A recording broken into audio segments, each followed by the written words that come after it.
Hi, I'm Cantor, and I hate outer space. Ugh, you young people think space is like Saturday Night Live. You see it every day, so you dream of being in it. But it dreams of removing all the air from your body and making you float around it for eternity as a flash mummified corpse, which is also what space wants, so get back in the car! No, really, I've been saying for most of my life that space is absolutely terrifying. Nothing out there wants you alive, and I have no interest in ever going. If Earth was literally about to be blown up and the only way to get to safety would be to go to space, I would stay on Earth. That's how much I hate space. So yeah, I hate space, but I love stories. And today we are here to talk about one specific story, a movie called Gravity from 2013. There will be spoilers for the movie in this discussion. Hello. Hey, you called? Okay, that is the exact craving that I have right now, so thank you.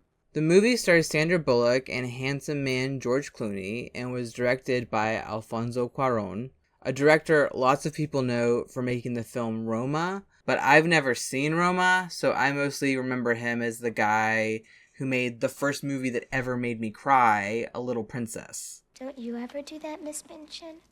Believe in something just to make it seem real? I suppose that's rather easy for a child who has everything. Well, from now on, there will be no more make-believe at this school during reading hour or at any other time. A Little Princess is a really sad movie, and I remember crying my tiny child eyes out in my parents' bed while watching it with my mom. Cuarón also gave us Y Tu Mama Tambien, which I need to rewatch, mostly because I love Gael Garcia Bernal, that actor. Ese cigarro Tenoch. ¿Qué tal, señora? Oiga, su jardín le quedó deluxe, ¿eh? ¿Qué tal, Saba? No sabía que estabas aquí. Uy, en todas partes. Also, Cuarón gave us Harry Potter and the Prisoner of Azkaban, but given his other cinematic achievements, it's like, who really cares about that one? Expecto Patronum! Expecto! Expecto! Okay, so, Gravity. I want to start by saying this movie is gorgeous. I absolutely love looking at everything happening on screen. Also, the film can be nauseating because the characters are frequently floating around in space and rotating around in space. Astronaut is off structure. Dr. Stone is off. Also, I timed it, and the first camera cut of the entire film happens 19 minutes into the movie. I'm a huge sucker for long shots like that, so right off the bat, this movie has given me a lot of things I enjoy. Heck yeah, I am here for this. The film starts off fairly calm. Matt Kowalski, Ryan Stone, and Sharif Desari are three astronauts who are in their spacesuits, floating around doing work on their space shuttle. Just keeping your lunch down in zero G is harder than it looks. Dr. Stone, medical is asking if you want to return to Explorer. Negative. We've been here a week, Houston. Let's just finish this. Card is up. Now, I will say, I am sure there are a lot of inaccuracies here in how being an astronaut and going on spacewalks really works. And I want to make it clear, I'm not Neil deGrasse Tyson. I don't care about the minutia of real-world accuracy. Movies are fun because they can toy with reality a bit in order to create a compelling narrative. As long as the violations of how the real world works aren't so egregious that it takes me out of the story, in my opinion, that's fine. That's my personal stance on things, at least. Thank you, Houston. Mind if I join the fun? Certainly. How you feeling? Like a chihuahua that's being tumble dried. You bring me chips. You bring me chips. Ooh, Wise chips. I can't even remember the last time I had Wise chips. They didn't have any Lay's? I mean, they had some, but... Okay, I mean, I'm not complaining. I just was like, I don't even remember the last time I've had Wise chips. I know, I couldn't even remember. I was talking about how I'm not Neil deGrasse Tyson, and so I don't care if this spacewalk stuff is truly accurate to reality. Oh. I do... There's a balance, right? Between, like, you don't want it to be totally unrealistic, but you're also like, I'm trying to show a movie. Not a science presentation. Yeah, it's kind of like Not a documentary. The problem of, like, like sound effects and special effects are often way more exaggerated than they are in real life because people expect that. Okay, so our three characters are on a spacewalk. Everything seems calm and fine, and they're just doing their jobs, and Sharif is doing a little dance in space. Matt, do you have a visual on just what Mission Specialist Sharif is doing up there? He appears to be doing some form of the Macarena. Or that would be just a best guess scenario on my part. We also start to get to know Ryan, she's new to space work, and also, compared to Matt, seems rather sad and depleted as a person. At this point in the movie, we are just getting to know her, so the little hints about her personality being kind of low energy and unenthusiastic are only touching the surface of what we learn about her later. Matt is talking up a storm and having a great time. He loves being in space, apparently. And Ryan is focused only on business. And when asked about why she likes space, she says, So what do you like about being up here?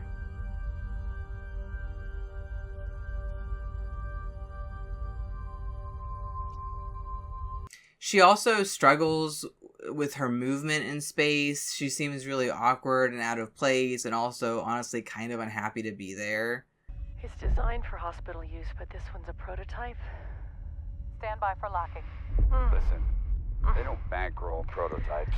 So our crew is just doing their jobs and all is well until the team gets notified that the Russians intentionally blew up one of their own satellites, and the debris from that is now causing a cascading effect for many more satellites, and now there's a high-speed wave of satellite debris headed toward our characters, who we have enjoyed getting to know for the past 10 minutes. Not 1 second now. Shut it down. That's an order. Okay, I'm sorry. I'm done.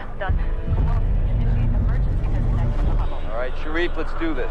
So things don't go so well when the debris reaches our astronauts and their ship. Look, we need to get the hell out of here. Need some help there, man? No, don't wait for us. It's stuck!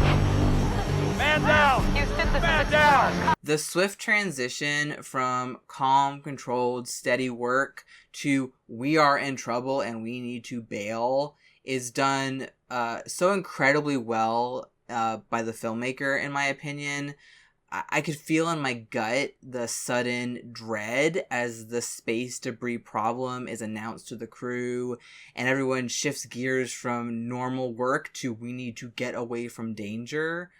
And then as the space debris comes in, it feels absolutely terrifying. Overall, a fantastic and long opening scene. So Ryan goes flying into space. I don't know. I'm spinning. I can't. Hold your position. GPS is down. I can't. It's down. I can't. Give me a visual. I told you nothing. I see nothing. You have a... But Matt manages to grab her, and now the debris has passed, they have to assess their situation.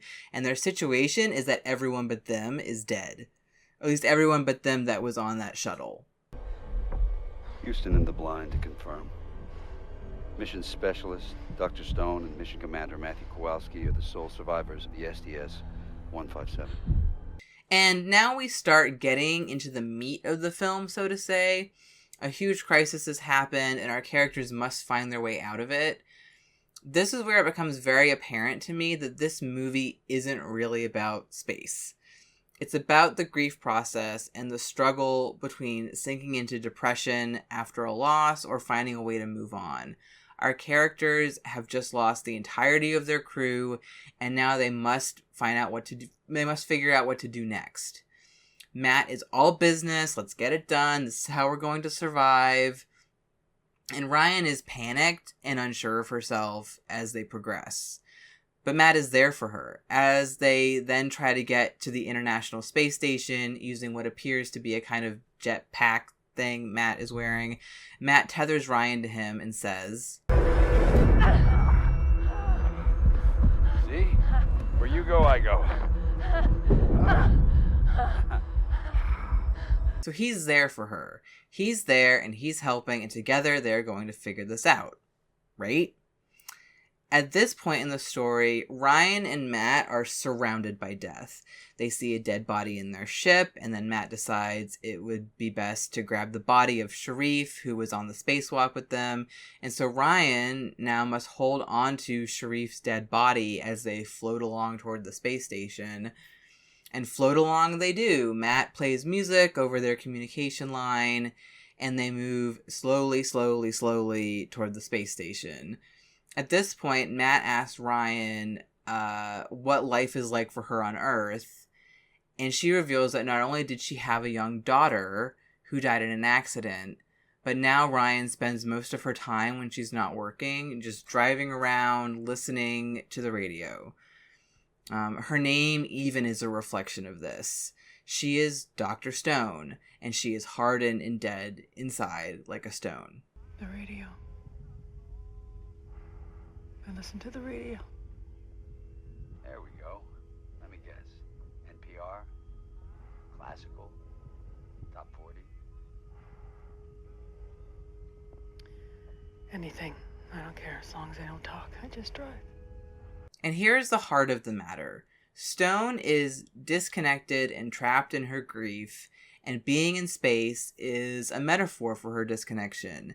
The intentional disconnection she puts between herself and life. She has embraced a lifestyle that keeps her away from other people because other people are sources of connection, but also of pain. And after her daughter's death, it's too much for her to bring herself back into that kind of connection that is also brings the risk of loss. Ryan and Matt get to the space station, and here comes a whammy of a scene. They don't have a way of gracefully getting inside the space station, so they just have to hit it and hope for the best. Now this doesn't go so well. As Ryan tries to get some kind of hold onto the space station, she cries out over and over again. And my heart is aching for her at this point because I myself have lived through the grief process. My father died out of nowhere when I was 22. And honestly, the years following that did kind of feel like flying around through space trying to grab a hold of something. Anything that would stabilize me in my world. It's a brutal process. Just like Ryan, the ground I formerly had underneath my feet was suddenly taken away, and all that was left was me and my desperate attempts to steady myself again. In the end, Ryan is connected to the space station by some kind of rope thing, and she is holding on to Matt by the tether between them, but the rope holding Ryan won't hold under Matt's inertia, pulling him away from the space station. No. You're not going anywhere. Ryan desperately tries to save him, but as Matt himself says, it's not up to you. No. Please don't do this. Please don't do this. Please don't do this. And then Matt floats off into space. He amazingly keeps a really good attitude about it. He's listening to music and making jokes.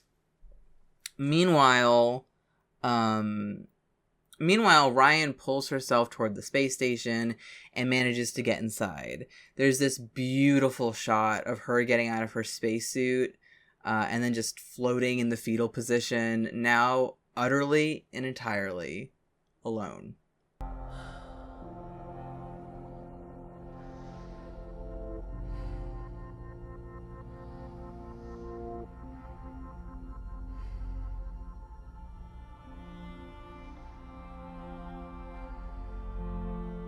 And that's kind of what I feel like the experience of grief is.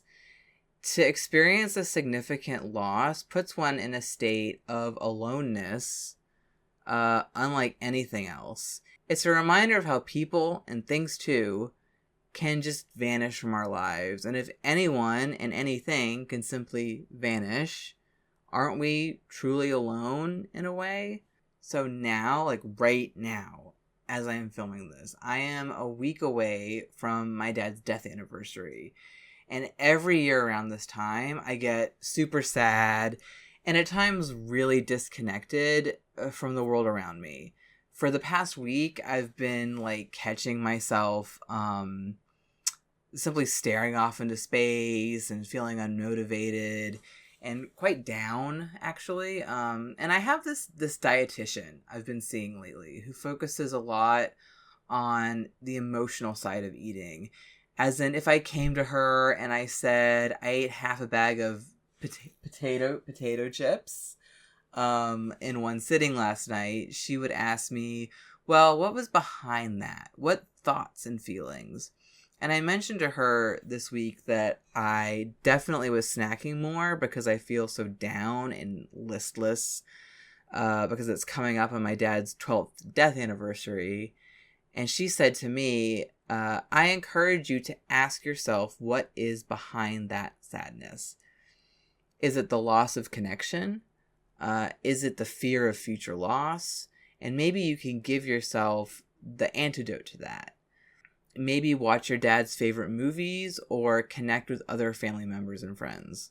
And I thought that was really good advice. And it made me feel like as humans, we are alone in the sense that other people will come and go from our lives constantly, consistently, and sometimes unpredictably. But in addition to that, we have so many ways of connecting with others, despite there being no guarantees that any particular person will stick around forever. And that's what Ryan lost touch with when her daughter died, her ability to connect with other people. But now here she is, experiencing another loss, the death of her colleague Matt, and the rest of her team in space. And she's in a position now of either letting herself die in outer space or daring to try to get back to Earth, back to life, back to people. I'm gonna take the Soyuz and come get you. No, you're not. I'm coming to get you. I've got too much of a head start on you. I'm coming to get you. I'm afraid that ship already sailed. Ryan, you're gonna have to learn to let go. There comes a moment when Ryan is in, I guess, what you could call a landing ship. I know nothing about proper NASA terminology for space stuff. This ship is stuck to the space station by a deployed parachute, and acts like somehow before they get there, the parachute accidentally deployed. And this is beautiful imagery, in my opinion, representing Ryan's ongoing struggle to let go and move on. The space station is dead, empty, and abandoned. There's nothing there for her now, but still her escape route is hampered by her ship being literally tied to the space station, and she has to get out of the ship and manually release the parachute from the landing ship in order to get away and hopefully get home.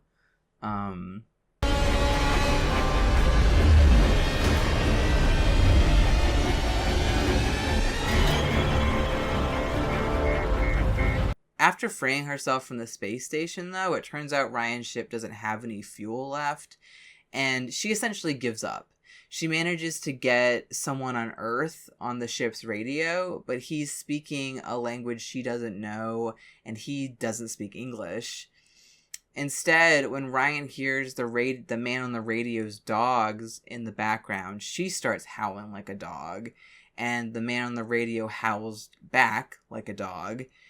And here she is, truly connecting with another human across the barriers of language and distance in a way that's really different from her behavior at the beginning of the film, where she didn't really seem that interested in like chit-chatting or connecting with the other members of her crew. Ow! Ow! Woo! Woo! Woof! Ow!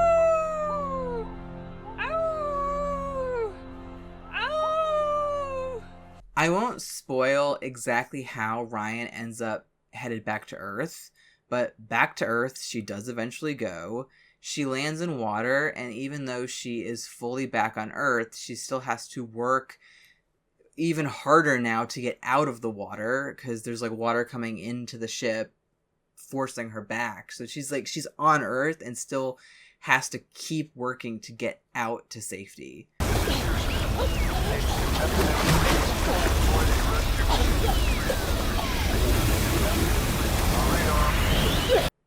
she gets out of the ship eventually, and then struggles to get out of her spacesuit while underwater, because that kind of suit's gonna like pull her to the bottom. And then she still has to swim to the surface, and from there swim to land, and from there must find a way to get back on her feet and walk. She's working so hard to find her way, just as she wasn't able to after her daughter died and she sank into disconnection and depression. Once on land again, Ryan says thank you. To nothing in particular. Like, there's no one there. She just says it to the earth, essentially. And then stands and walks clumsily with her legs that are reacquainting themselves with Earth's gravity. And there's the title of the movie, Gravity. In the end, in this film, gravity is a force for good. It pulls Ryan to the Earth, her home, as opposed to her former state of being ungrounded and disconnected from her fellow people and from her own life.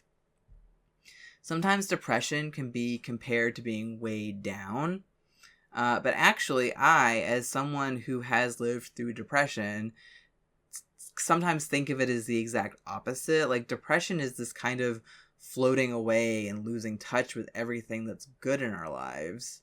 I really love this movie. I cried multiple times throughout the film, and it reminded me of the necessity of finding a way to get back up and walk despite life's tragedies.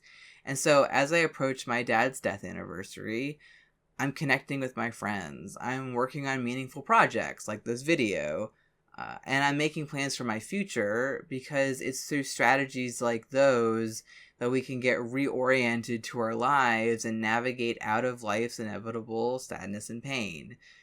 The grief journey takes courage. I wish anyone out there struggling with loss the courage to keep going.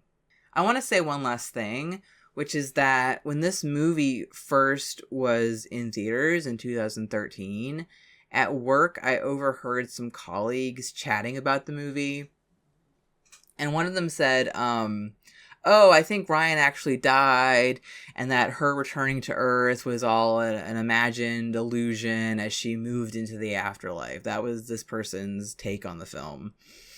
At the time, I was, actually, offended and upset. I didn't say it to them, but I was, offended by this kind of interpretation of the movie. And looking back, I think I feel more like it's just, I'm not offended anymore. I just think it's, the most boring interpretation one could make. Because it's kind of it negates the hope and kind of triumph of her getting home. I believe Ryan landed back on Earth, safe and sound, and after the events of the movie found a new path for herself and a new sense of healing from her daughter's death, as well as the loss of her crewmates in space and the trauma of her finding her way back to Earth. And I believe that because I think it makes for a better story and a better meaning from the story. I believe in Dr. Ryan Stone, and I believe in happy endings, and I believe in hope. But anyway, I'm Cantor. Thanks for watching. I know you've talked about this, I think, but did you pick Cantor because of doing cants? No, my name Cantor is because of George. I guess I don't know how I think he's German. I guess you'd say George in German. George Cantor, the mathematician who studied infinity. Dope. That's why. But also, the secondary connotation of a religious music is not terrible. Is not terrible to me. I also That's cool. I like the secondary connotation. But no, it's because of a mathematician who went insane studying infinity, and then I don't. That's kind of an exaggeration, but yeah. I think he ended up having mental health problems and never really got the answers he wanted about the nature of infinity. But it's because of him. It's because of him that we know that we have two different types of infinity. Do you know about this? What are the two different There's types of countable infinity and uncountable infinity. Mm. So the counting numbers, if you count one, that's infinite, but you can count them. Whereas decimals include the infinity between 1 and 2. You can't count that. Yeah. Because for every 2 that you count, there's there has to be more. some in yeah, between it's those. like it's the what's that? That if you shoot an arrow at a turtle, it'll never reach it because it's always got to travel half the destination there or something. Yeah, which is like, I mean, obviously Xeno. it does get there, but like in terms of the numbers, you can't count that. You can't count like, oh, every little point the arrow gets to. Yeah. I do. Yeah. I'm slightly familiar with that. Yeah, so there's two different types of infinity. Well, that's cool. Thank you for sharing that with me. And I think he was like determined to prove that there were other types of infinity and never really got there. Yeah, struggling against in a different universe. No, I don't. No, I think people cared about that stuff back then. I think he just never got the answers he wanted. No, I'm not talking about. I mean, the universe isn't different. Oh, the universe I mean, like, doesn't want to just hand him on a plate his answers. You struggle to understand the infinity of the universe. That's a heavy. But thing also, to you know push what? Yourself under. Also, who cares? You know, it doesn't change my life. If there's 5 different types of infinity, my life is the same. What if we're all in a simulation? Yeah, if we're in a simulation, Then we're in a I don't simulation. care because it doesn't change my life. Like, what am I gonna do? Get out of the simulation? I don't have the means to do that. I'm just a normal idiot. Yeah. Might as well just enjoy it. I'm not Neo. I just want to live my life.